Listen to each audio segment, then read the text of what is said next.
Hi అండి. వరలక్ష్మి వ్రతం రోజున మార్నింగ్ అయితే పూజ అనేది అందరూ చేసుకునేదే. కానీ నేను అందరూ ఈవినింగ్ కూడా చేసుకుంటారనుకోండి. నేను ఎలా చేసుకుంటాను ఏంటి అనేది కూడా మీతోటి షేర్ చేసుకోవాలనుకుంటున్నాను.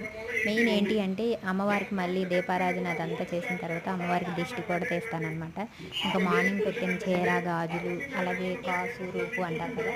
నేనైతే రూపు అనే అంటానండి. అవన్నీ తీసి కట్టుకుంటాననమాట. అమ్మవారికి పెట్టినవన్నీ ఈవినింగ్ తీసి నేను కట్టుకొని ఇంకా అమ్మవారికి ఏదైనా ప్రసాదంగా నివేదనం చేసుకుని దీపారాధన అదంతా కంప్లీట్ అయిపోయిన తర్వాత ఇంకా ఎర్ర నీళ్ళతోటి అయితే అమ్మవారికి అయితే దిష్టి తీస్తానమాట. దిష్టి తీసి సింహద్వారానికి కూడా కొంచెం దిష్టి తీసేసుకుని ఎవరి తొక్కని చోట అయితే ఆ వాటర్ అయితే పోసేస్తాను. నేనైతే ఇలాగే చేసుకుంటానండి. చాలా సంవత్సరాలుగా అంటే నేను వరలక్ష్మి వ్రతం స్టార్టింగ్ నుంచి ఇలాగే చేసుకుంటాను. మీరు ఎలా చేసుకుంటారు అనేది కూడా కామెంట్ చేయండి. వీడియో నచ్చితే ఒక చిన్న లైక్ అయితే ఇచ్చేయండి ఫ్రెండ్స్. ఫైనల్గా నేను కూడా ఇక్కడ రూప్ అయితే కట్టేసుకున్నాను. అమ్మవారికి పెట్టిన చీర కూడా కట్టుకున్నాను. చీర ఎలా ఉంది ఏంటి అనేది కూడా కామెంట్ చేయండి ఫ్రెండ్స్. వీడియో నచ్చితే ఒక చిన్న లైక్ అయితే ఇవ్వండి.